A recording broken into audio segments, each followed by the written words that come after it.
Today we have Tom Daley. He's with the SBDC, which is the Small Business Development Center here at Daytona State College. One of the best kept secrets here. So he's here to talk to you about how to start your business plan, how to get capital. So it's not my expertise. I'll turn it over to him though. Tom Daley. Okay, thanks you guys. I appreciate it. So I do have a few slides. So just kind of tell you a little bit about me, the Small Business Development Center, because as Dee said, pretty well kept secret. And in fact, one of the things I'm going to relay to you is that when I was a business owner, had I known about the Small Business Development Center, I would have used the living daylights out of it because it's just a wonderful resource, and we'll kind of get into that for now. So I'll go through the slides, give you a little bit about what is this all about, but I'd like it to be as interactive as possible.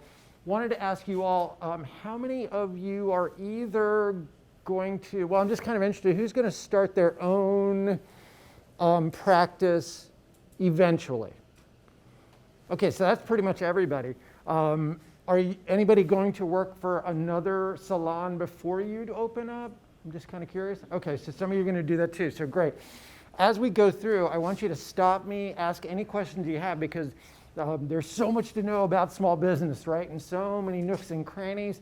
We won't be able to cover it here today, but what I would like to do is whatever burning questions you're like, yeah, but what about this? I'd like to be able to at least answer that to your satisfaction, and then hopefully I can give Dee, whatever I can't answer here today, some resources that you may be able to pursue so you can kind of research it a little bit on a deeper dive. Make sense? So, okay. So anyway, we are the Small Business Development Center. Huge mouthful. For me, how did I get here? So we're kind of unusual because we're government, we're academia, but all of us kind of come from the private sector. So in my case, I was a sales guy most of my career, but if you're good at sales, you end up getting condemned to operations, right? So I ended up being a salesperson, but sales and marketing executive. I was in high tech, super low tech. I was in the laundry business for a long time. And I did a whole lot of that stuff and then ended up actually owning my own business. I bought a restaurant. So just let me tell you, if you ever want to buy a restaurant, I'm the guy that can explain to you why you don't want to do that. So a lot of scar tissue. I ended up in a good way learning a whole lot about myself professionally, found out a whole lot about what I thought I was good at and I wasn't, and I found out some things that I really needed to improve upon. So anyway, that's me. Love Volusia County. My wife and I moved back here 8 years ago. We absolutely love it. We have 5 grandkids.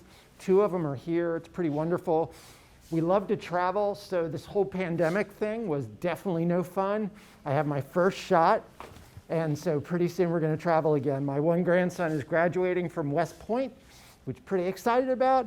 We won't be able to see it because of the pandemic, unfortunately, but we are going to grab him and 2 other grandkids, and we're headed to Mexico in June, so pretty excited about all that. So anyway, the SBDC, we are a part of Daytona State College, which is really cool because half of our funding comes from the SBA. Everybody's heard of the SBA, right? Especially during the pandemic. So they have huge amounts of money. They give us about half of our funding. The other half comes from the state college system. So that's why my office and all my base of operations are right here at the college. So it's a really great kind of partnership. So we have money to do the things we need to for small business. And like I always say, our rates are really good. They're free. Your tax dollars pay for what we do. So it's really great, and it's in everybody's best interest to take advantage of our resources. So we are also very, very visible in the business community here in Volusia. So I only support Volusia. I am part of the SBDC region, the central region, so there's actually 39 of me, but I solely support Volusia. So as a part of that, I'm very involved with all of the chambers, Team Volusia, Career Source, Million Cups, a lot of entrepreneurial touch and feel, and that cross-pollination helps our clients kind of know what's going on, because if I'm talking to you about something specific that I think is cool that you're doing, I'm going to tend to spread that wealth of knowledge to other people so all of the business community can benefit from it, right? So Right now, some of the things that you probably knew is there are a lot of small businesses out there. You all are going to be the engine that drives the economy. And by that I mean that most, over 98% of all businesses out there are small business. They're the ones that employ most everybody. So the work that you do and are about to do is super important for the economy. The more you bring in revenue, that means sales taxes. The more people you employ, that's better for the economy, right? Because now we have more people that are going to pay taxes. The more you take out loans and raise that capital, that's excellent for the economy. So everything that we can do to help businesses be successful is great for all of us. It's a huge thing.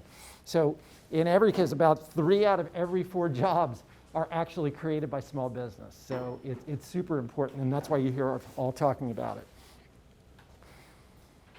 During the pandemic, things got a little bit skewed, but on average, when you're starting your business and you're probably already thinking about these kind of categories, and they can be a little bit scary, right? Where am I going to get the money? I don't have that in my checking account to start my business. My folks don't necessarily have a check that they can just write me so I can open my business. So where am I going to get the money to do it? And that can be a little bit confusing. It can be a little bit, can be a lot confusing actually if you just try to Google that sort of thing. Second thing is, how am I going to sell? Because as you know, if you are the greatest salon in the world and you have no customers, that means you have no revenue. That means you don't have a business, right? So the sales and marketing thing is super important. So these are the type of categories that are the big challenges for business. Strategic planning gets a bad rap. It's my favorite. It's kind of like the where am I going? It's like, how can you know what your final destination is? You may know that, but how in the world are you going to get there? That's what strategic planning is. A little bit on technology, but these top 3 are probably the most important and the things that we're going to spend the most time talking about. So when we talk about different categories of business, it's usually in these 3 buckets that the SBDC helps. In the beginning, and I'll remind you that we are one resource, but has anybody heard of SCORE before? Have you heard SCORE? It's another acronym. Everything we do is alphabet soup, right? So SCORE stands for Service Corps of Retired Executives. They do a lot of what we do. They are literally retired executives that help entrepreneurs. So if you remember that SCORE, look that up. It's score.org. And those folks are also going to be a resource for you. In fact, in many ways, their tools like different kinds of what does it take to be an entrepreneur, personality tests like that, theirs are actually a little bit on the better side. So typically, if you look at this category, we help folks that are pre-venture but are ready to start. Ready to start means I am committed to doing this. I'm ready to start my business. I am ready to sit down and build a business plan, which is a pretty big undertaking, but super important. Can be a lot of fun. I'm going to sell you on the idea that it's a lot of fun, but that means you're committed. Above that, pre-venture means I'm thinking about it. I want to understand a little bit more about it. How does it work? How is it possible? Can I possibly do it? That's where SCORE really helps. Everything below that is pretty much us. So for you folks, pre-venture, ready to get started, ready to build your business plan. We work with a lot of SMEs, more acronyms, small to medium-sized enterprises. It just means small business, and they're categorized in the startup business, been around less than 3 years, really just getting their legs underneath them, to SMEs, small to medium-sized enterprises, that are now really headed in the direction that they need to be. So those are your larger businesses. And understand when we say small, we're still talking about businesses that are $30 million a year and below. So that's a pretty good sized business, but still considered small. So what we do, it is a startup assistance. So a lot of when you're getting started, it's like, well, how do I do that? What tools are available to me? A lot of it's templates. A lot of it's tools that we give you to help think about your business. What are you personally good at? Obviously, you're coming out of Daytona State College. You have wonderful skills, best in the world. But then personally as a business person, what are you good at? Is math your thing? Do you love technology? Do you love to sell? Do you hate to sell? All those type of things. So that's all part of gaming out what your strategy is going to be going forward. We help you build that business plan. We have templates. We kind of walk you through it so that you kind of understand what is it, It's kind of like the why. Why am I doing this? How do I do it? What are the different steps? And then the big part that when we go to a bank, they're kind of like, hey, looks cool. You're going to open a business. We're excited for you. Show me the numbers. So that's like the really important part. We actually put that whole framework of what are the projections going to be? What are the forecasts going forward? How are you going to make money? But what does the bank really care about? What is it? They want to get their money. They want to get paid. That's exactly right, because they're a business too. So they're going to make a value judgment and going, oh, salons are cool. That makes sense. They seem to be successful out there. But if I lend them X number of dollars, will I be able to get paid back? Because that's how they make money, right? So we actually help you with that. We have, I'm not an expert in banking, but people on our team are actually people that spent a good bit of their career in the banking industry. They actually have relationships with small banks, which are typically who do SBA loans, to help you get that funding. So we actually walk you through all of that. Then the financial analyses. People are kind of like, oh, there's so much accounting. Do I really have to know that? Well, you don't have to be a CPA, not at all. But we show you the things, what we call them, if you've ever heard, let's do more alphabet soup, right? KPIs, key performance indicators. All that means is what is the dashboard for how your business is doing, right? And for you, it's kind of like I always say, you know, the fact that you're getting from home to school, your car just needs to tell you, am I empty or full in my fuel? Am I going within the speed limit? Those type of things. Those are dashboard indicators. The fact that you might need to get tires in 2 months, it's important. But to get to school today, you just need to know those indicators. Same thing for your business. Do you have how many touches on your website, for instance? How many customers came through the door this week? Those type of key performance indicators. We help you with that so that you're constantly measuring the health of your business so you know I'm in good shape right now, or maybe I'm not doing as well as I thought. I need to make a few tactical pivots, right, to make sure that I'm on track. This is the biggest mistake I will tell you that small businesses do. They get in the business of doing, right, because they're good at what they do. So they keep doing it, and then they just go, I hope there's enough money at the end of the month to make payroll. That is just not a sustainable strategy.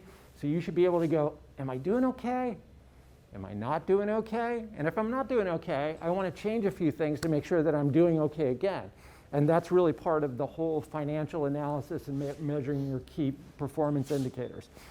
Don't think you're going to remember all of that, because this is what even established businesses are trying to learn and get better at on a continual basis.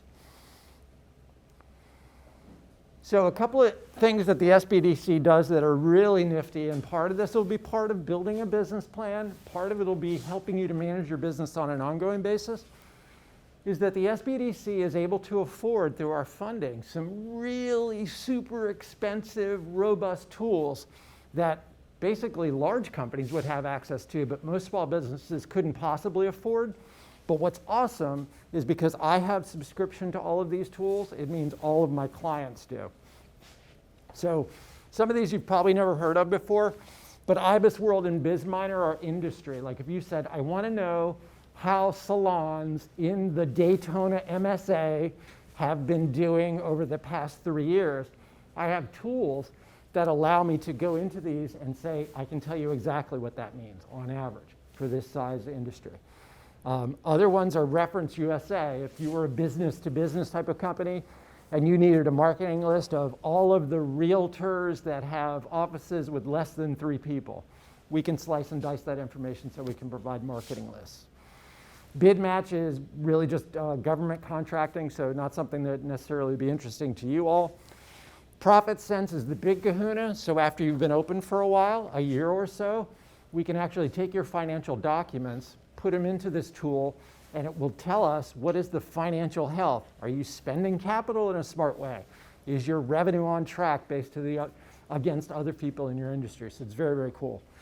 And then the final one that I love is WooRank. WooRank is an automated tool that allows us to analyze. It's an automated tool, but we go over your entire website to find out where are the vulnerabilities, where are the areas that we can fix, broken links, things like that, to make sure that your search rankings are doing better all the time. So pretty cool. And then there are some specialized services that we do. This year in particular, business recovery teams and relief guidance. We did a lot of that this year. You all have probably heard the news, PPP, EIDL loans, Volusia County grant, things that we had to put out there to make sure our businesses made it through the pandemic and actually survived. We did a lot of that this year. I'm knocking on wood. We're not going to have to do that again anytime soon, but we did that this year. But again, the things that we do work on a whole lot are capital access, international trade and finance. If you're in the export business, we do have a number of team members that are good at that stuff. Government contracting, specialized team members there, and growth acceleration. A lot of the folks that are coming out of the recession are kind of going, yay, it's over. Revenue is going to be great. We're going to do wonderful. Well, we hope so, but we need to manage that growth because as many businesses fail coming out of a recession as went into it, which is really counterintuitive, but it's a matter of making sure that you're bringing on the right type of business. So that is kind of my spiel on the SBDC. So there's everything I've learned in the year that I've been here in 5 or 6 slides. But most importantly, I want to kind of answer your questions that you have about business because it's exciting, it's fun, there's a lot of stuff, and there's a lot of mystery to it that we hope we can try to help you guys take the mystery out of. So let me know your questions, anything. Yes, ma'am. So you mentioned the PPP loan, and that's kind of big in the community right now. I've heard, I know a couple people that own their own small business and they've gotten those. Is that still something that is an option for someone who's starting their business after the pandemic? Great question. It's not. And she asked about the PPP loans. Big deal this year. Is it still available? So what it was What exactly is it? Sure. So PPP, more word salad, right? Paycheck Protection Program. And what it was designed to do is that businesses that were impacted during the pandemic, obviously we had shutdowns. You saw salons, they were all gone, right? So the government, in an effort to make sure that those people continued to receive some sort of paycheck, gave businesses money based on their ability, or based on their size basically, to pay them for a period of time. It was up to 24 weeks, call it 2.5 months. So the stipulation was you had to be in business by February of 2020 in order to qualify for that. And there were 2 rounds of PPP, and frankly in Volusia County, very few of our businesses qualified for the second draw because it was based on doing 25% less revenue in the same quarter in 2020 as 2019. Thankfully here in Volusia, most didn't. So they didn't get the money, that's too bad, but the good news was they did well enough that they didn't need it. So PPP will not be something that's available going forward for that, and I hope we don't have to have it again. Another one to your point is called EIDL, E-I-D-L, stands for Emergency Injury Disaster Loan. Primarily in the past, it was used for hurricanes. We had to put that template across so it was cheap funding for businesses that needed working capital. Probably not going to be available to new businesses at all, and you don't want it to be because the next time we'll see it is if we get a really bad hurricane. So we don't want the EIDL to be available. It's very attractive, but it's usually because you're repairing something. Now that said, because startups, we need more startups, we need you all to do your thing. There are more creative type of loans that are out there now. There are always the Sba loan, which is it's a 7A, it doesn't mean a whole lot to you, but it is specifically for startups. It just means it has to have a sound business plan. So you have to partner with us. You really, really, really should partner with us to make sure that you're in a great position to get that money. And what's that called? It's called an SBA, so Small Business Association 7A loan. It's for small businesses. So it's a cash flow loan. It can be for assets, things like that. Super, super important. It is guaranteed by the SBA, so it makes it more attractive for banks to be able to lend that money. It takes risk away from them. So that's available. But there are other programs out there, and there's a lot of money there. You're in an industry that tends to throw off good cash flow if it's run well. So long as your business plan is sound, we can find you funding. Good to have a little on your own, and if you have a little money that you can bring to the table, it just makes it easier for the bank because they like to see people with skin in the game. But great question. What else? Yes, ma'am. So with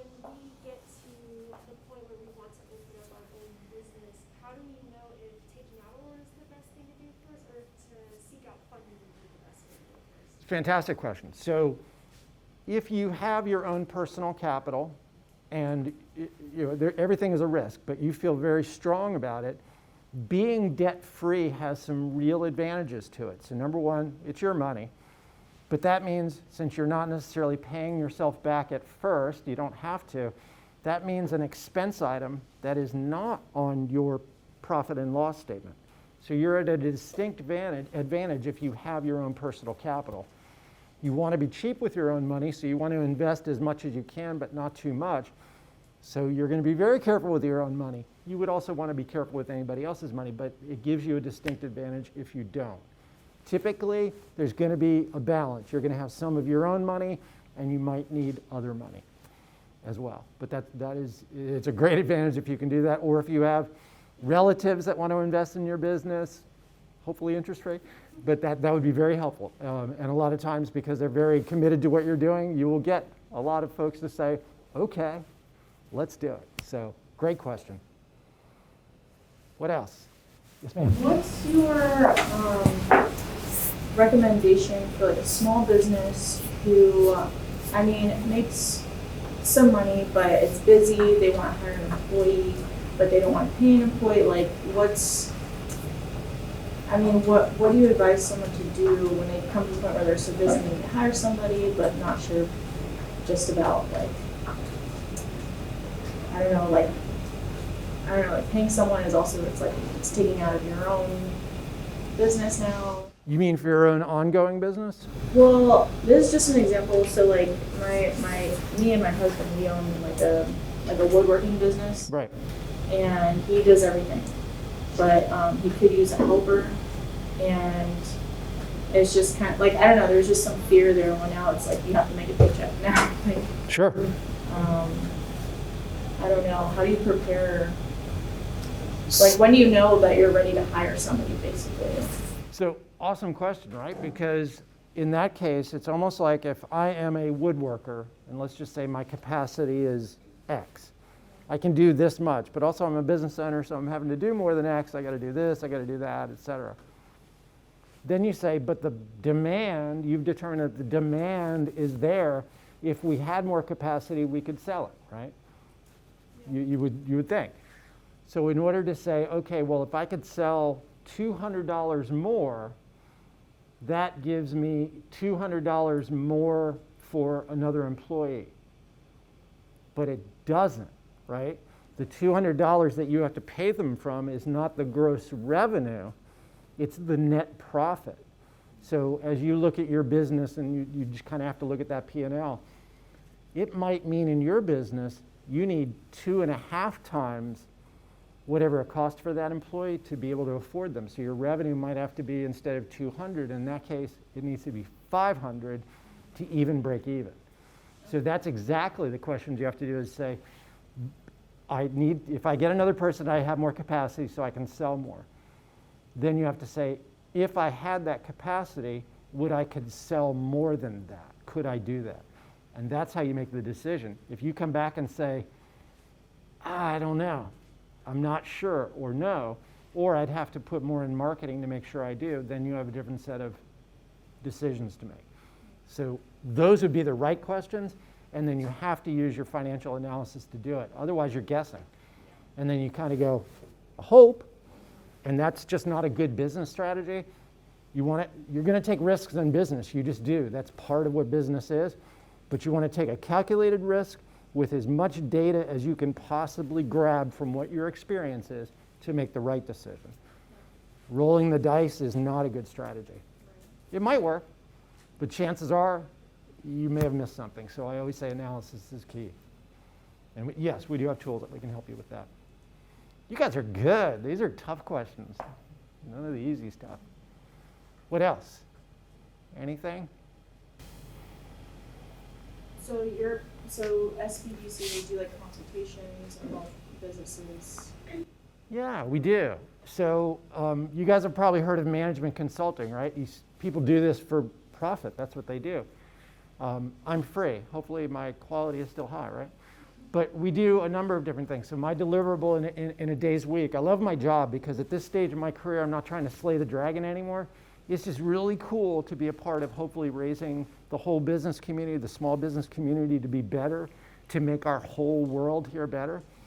But they give me tools to do it. So a lot of what I do, it's very customized. So you and I would have a certain relationship. We would have a different one just based on what our needs are. So yes, it's coaching and consulting. So we learn, what do you need, et cetera. What are some gaps in information or tools that you have? And I try to chase those down for you, whether through the research we talked about, or we have lots and lots of templates. So if it's financial or marketing or digital media or social media, we work on those type of things. So a lot of coaching. A lot of times in the first meeting, I'm learning, right? I'm taking lots of notes and figuring all the things I can do. And then I kind of come up with deliverables to give back to our clients, which then means they have homework. Because I can't answer the questions. I can only pose the questions really well, or I can give an opinion and say, okay, take this as far as you can, this template, work as far as you possibly can. By the way, I happen to be a writer, so a lot of times people are like, I'm a terrible writer. I'm like, don't worry, we got that covered. Just give me the language, give me the good ideas. I can help you write it. You know, I can economize the language in a way that I think a banker will understand it quickly. So I send it back to you, you give it back to me, and then we work it out together and we continue to collaborate. The funny thing with what we do is about 20% of my clients engage with me nonstop. I have very large businesses that are like, look, it's valuable to me. For once a month, I sit with you and talk about my business. Because as a business owner, you'll find it's very lonely. You can't talk to the people in your chair about how your business is going. You can say, yeah, business is okay, but you're not going to give them all the dirty details. You just can't. Sometimes your family members won't even understand it because they're not in your space. So being able to go to a private, a very confidential coach that can talk through those issues with you can be very valuable. So a lot of my clients do that. And then some are just like, I'm doing great, I'll call you every quarter. Okay, that's fine. I'm here because my rates don't go up or down depending on how you use it. Still zero. So, and we just enjoy what we're doing. Okay, good. Yes, ma'am. So, would it be possible, you said strategic planning, that's one of the things that you like, and how to move next. Is there, like a way we can set up something with you to come talk to you about how we do the strategic planning? Will you restate the question before you answer it? Sure. So you're asking, before you get started, is there a way for you to be able to look at some of those? Sit down with you to be able to, like, how do I move? Yeah, great question. So initially, again, that pre-venture point, it's like you are ready. You are out of school. You are now ready to do the business plan. We're going forward. So the question was, can you get those same tools? So we can provide them with you. When it's time to consult, it'll be when you're ready to build that business plan. We're either going to approach a bank or a landlord or wherever it is you need to get started. At that point, we'll engage. But then that's why I said to write down SCORE, because those folks can engage with you immediately.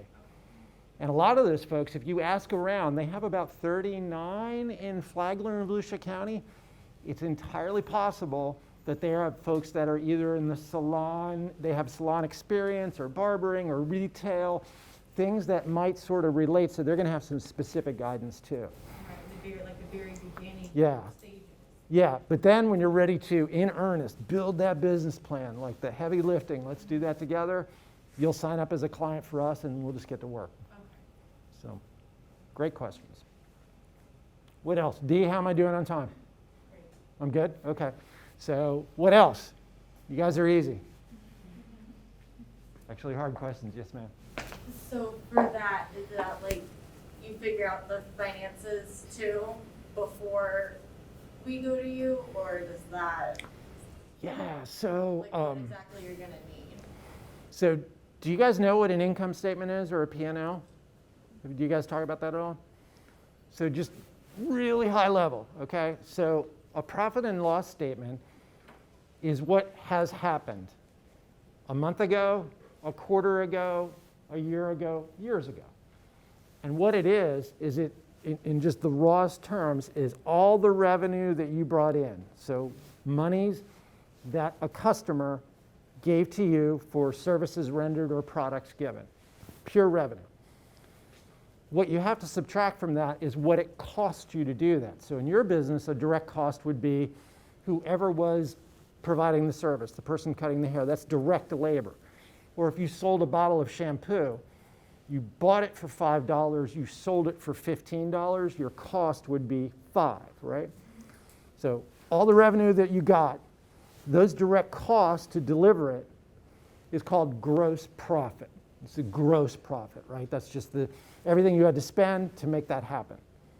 But you're not done yet. So your gross profit, then you have rent, phone, electricity, water, all that stuff that it's not direct cost to the service provided, but you sure can't run your business without it. And you're managing all of those, and it's many of them. It might be, 15 to 30 line items of things that you have to pay on a monthly basis. When you subtract all those, you come down to net profit before taxes. That's real money. And when you start out your business, right, you're only going to have so much revenue, but you still have direct costs, and then you still have expenses. So the chances are when you get to the bottom, it's a little number with brackets on it, right? And then next month, it's a little number with brackets on it, and a little number. But hopefully that number is getting smaller. And then over time, as you're managing those expenses and those direct costs, but most importantly, bringing more customers in that are filling the funnel at the top, it eventually becomes zero. Zero is a happy time. That's called break even, right? And then we want to grow net profit. So yes, we have tools that can kind of help you game that out. Like I won't know, but you might know what a bottle of shampoo is going to cost. And for now, you may know what you can buy it for. So that's easy. We can plug those numbers in. You're going to kind of guess based on your marketing that I think we can bring this many people in this month, and I'm going to grow it. Maybe it's 2% a month or 2 clients a month or whatever it is you're going to do. So you're taking an educated guess. And then basically you're going to know what your rent is this year, and you know what it's going to go to next year. So you fill in all the things that you know, estimate the ones that you're not sure about, you try to take a good guess, and that's how we manage to it. So when that income statement is published at the end of the month, can't do anything about it, already happened, you're going to take that and put in your actuals, and based on that experience, you start to predict what I can do in the future. And if you don't like what it looks like, then you say, well, I got to pivot a little bit here. I got to spend some more money on advertising. I got to hit Facebook hard, right, or something, wherever they're coming from. So that's where you get to be more of the Wizard of Oz. And I tell you, that's the fun. That's where you're just kind of making things happen. It's going to be really hard because most of you are going to be rolling up your sleeves when you first get started because you're going to be taking care of clients, paying the bills, paying the payroll. You're doing all that stuff, and you also have to be strategic. So it's exciting and it's fun. It's just a lot to do. That's why it's probably recommended that young people get into small business because it's intense, but it's cool. Where else can you possibly do this but the United States? It's really awesome. So yes, and we completely help you with it. And in fact, sometimes your income statement, you may be like, I'm still not an accountant.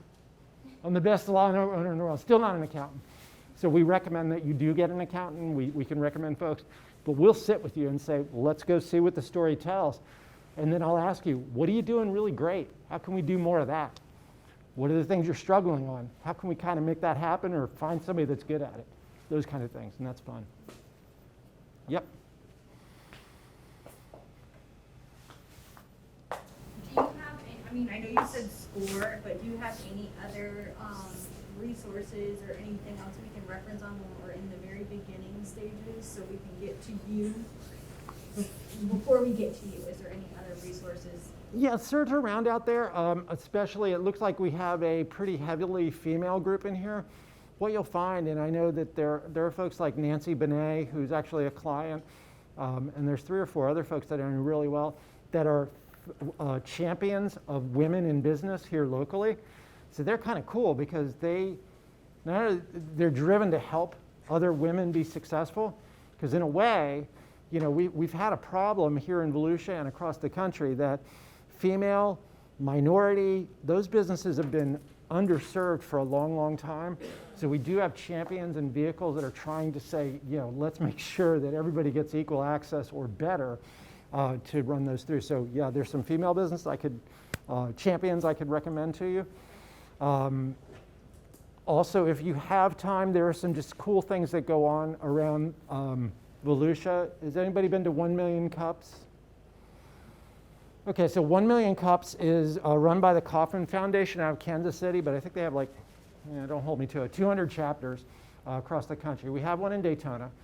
And all it is are entrepreneurs that come together every Wednesday at 9 o'clock in the morning. There's a presenter, so somebody has their business. They present for 6 minutes, and then they take questions and criticism about their business, about, yeah, but why are you doing that? Have you ever thought of this? Could you try this? And so it's kind of like this communal thing. It's free.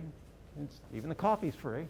But you show up there and you just kind of, both it's fun, and we all enjoy it, but it's also a great place to just sort of jump into the ecosystem of entrepreneurs, which is kind of cool. So that's 1 million cups. And I'll think about it some more and send some stuff Dee's way, particularly two people that are really big advocates that are clients of mine that try to help women in business make sure they succeed. It's really cool to learn from other people's scar tissue as opposed to repeating those same mistakes. So it's fun to hear those people, particularly they're as passionate as I am about it. Cool. Yes, ma'am. How do you know if you personally should start a small business? That's a good question. So I do have some assessments, and I'll include that with the stuff that I send to Dee. The college is doing an entrepreneurial, it's called Entrepreneurial Management Opportunities. EMO. I'm not really sure how we came up with that. It's EMO. And it is about really that entrepreneurial mindset, not only starting your own business, but also how can I be an entrepreneurial-like contributor to whoever I end up working with, right? And all that really means is being able to connect my contribution to the well-being of the company, which isn't always the way it is, right? A lot of times people are like, hey, here's my resume and my degree, how much are you going to pay me? That's a very shallow discussion, right? When it's more like, I have learned these things, I have checked out your business on the website at least, and I'm pretty sure I can contribute in this way, and I'd be very interested in kind of learning some skills here because it looks like you guys are doing that. Much more interesting conversation. That's an entrepreneurial mindset. So when it comes to your specific question, there are some, they're not foolproof, right? But they are little assessments that you ask yourself some questions that sort of gauge your risk in different areas to say, yeah, I'm okay with that, but I'm not okay with that. And it kind of gives you a little bit of a rating, at least an idea of, are you cut out for being your own boss? Because I will tell you, on the ease of use side of it, being able to work for somebody where the paycheck is exactly what you know it's going to be every 2 weeks, hopefully health benefits are a part of it and it's just there, and then come Friday, I'm going home, I'm good for the next 2 days, right? That's not usually the experience for a small business owner in any way. Usually the time clock is all over the place. You have to do a lot of stuff. There's a lot of hours, but it's yours. So it's what really motivates you. So I'll try to give a couple of assessments for you guys to do. They're fun. They're fun to do and see if you're there. And also, again, SCORE, talking about SCORE, those are good folks to bounce it off of too, because they do field people who just say, the only reason I'm here is I'm mad at my boss today and I've had it, right? I'm done. That in and of itself may not be the right motivator to become an entrepreneur. It might be part of it, but that in and of itself may not be there.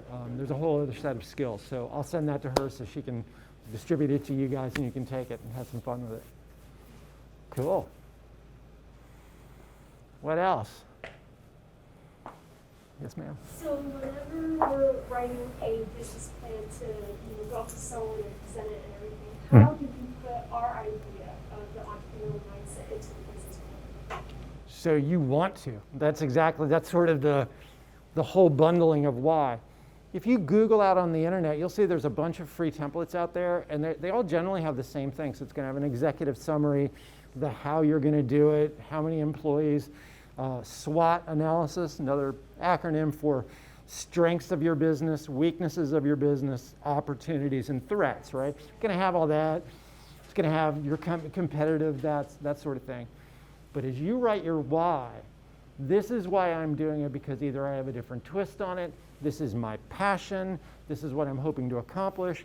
You might have a mission statement that says, my goal is to be the best in this particular niche.